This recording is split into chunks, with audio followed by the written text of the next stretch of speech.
வணக்கம், வணக்கம் நண்பர்களே. நான் உங்கள் அரேஸ் ரோபி. இன்னைக்கு நம்ம பார்க்கக்கூடியது ஒரு சின்ன கதை. இந்த கிரிட்டிக்கல் திங்கிங் அப்படின்னு சொல்றாங்கல்ல, அத பத்தி தான் இன்றைய கதை.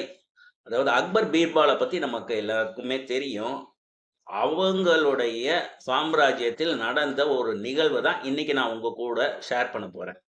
அதாவது அக்பருடைய சாம்ராஜ்யத்தில இருந்த இந்த மந்திரிகள் பல பேருக்கு எல்லாருக்குமே பீர்பால் மேல ஒரு பொறாம.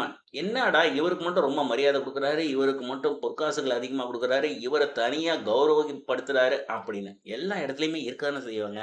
இந்த மாரி கோபம், பொச்சரிவு எல்லாமே இருக்க தானே செய்யும். அதே மாரி இந்த இடத்துலயும் இருந்திருக்குது. நேரடியா ஒரு காலகட்டத்தில பொறுக்க முடியாம அக்பர்ட்டயே போய் பேச ஆரம்பிச்சுட்டாங்க. "என்ன எங்களெல்லாம் உங்களுக்கு பெருசா தெரியலையா? எங்களெல்லாம் அறிவாளியா தெரியலையா? அக்பர் தான் உங்களுக்கு அப்படி தெரியுதா?" அப்படின்னு கேட்ட உடனே, அக்பர் உடனே, "ஓ! இதான் உங்க பிரச்சனையா?" அப்படின்னு சொல்லிட்டு எல்லாரையும் ஒண்ணா கூப்பிட்டுருக்காரு. "போய் இந்த சாம்ராஜ்யத்தில எத்தன காக்கா இருக்குன்னு போய் கண்டுபிடிச்சுட்டு வாங்கய்யா" அப்படின்னு சொல்லியிருக்காரு. உடனே எல்லாரும் போயிருக்காங்க. போயிட்டு வந்து 2 நாள் கழிச்சு கேட்டிருக்காரு எல்லார்கிட்டயும். எல்லாரும் திரு திருன்னு முழிச்சிருக்காங்க. ஆனா, அக்பர் மட்டும் என்ன சொல்லியிருக்காரு, "70,000 காக்கா இருக்குது பேரரசர் அவர்களே" அப்படின்ன உடனே எல்லாரும் முழிச்சிருக்காங்க. "70,000 காக்காவா?" அப்படின்ன உடனே, உடனே அடுத்த பதில் சொல்லியிருக்காரு பீர்பால். அதாவது இதுக்கு கம்மியா இருந்ததுன்னா, சில காக்கா வந்து அவங்களுடைய உறவினர் வீட்டுக்கு மத்த நாட்டுக்கு போயிருக்கும். இதே கம்மியா இருந்திருந்ததுன்னா, இங்க இருந்து பல நாட்டுக்கு போயிருக்கும். அப்படின்றத சொல்லி முடிச்சுட்டாரு. அதிகமா இருந்தா வெளியிலேருந்து உள்ள வந்திருக்கும். கம்மியா இருந்தா இங்கருந்து வெளிநாட்டுக்கு போயிருக்கும். அப்படின்னு முடிச்சாரு. இதுதாங்க கிரிட்டிக்கல் திங்கிங் அப்படின்னு சொல்றது.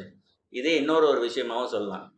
அதே பீர்பால் என்ன சொன்னாருன்னா, அதாவது என்னன்னா பேரரசர் அவர்களே, இந்த காக்கையில பார்த்தீங்கன்னா, குறிப்பா இத்தன காக்கைகள் வந்து ஆண் காக்கைகள், இத்தன காக்கைகள் பெண் காக்கைகள்.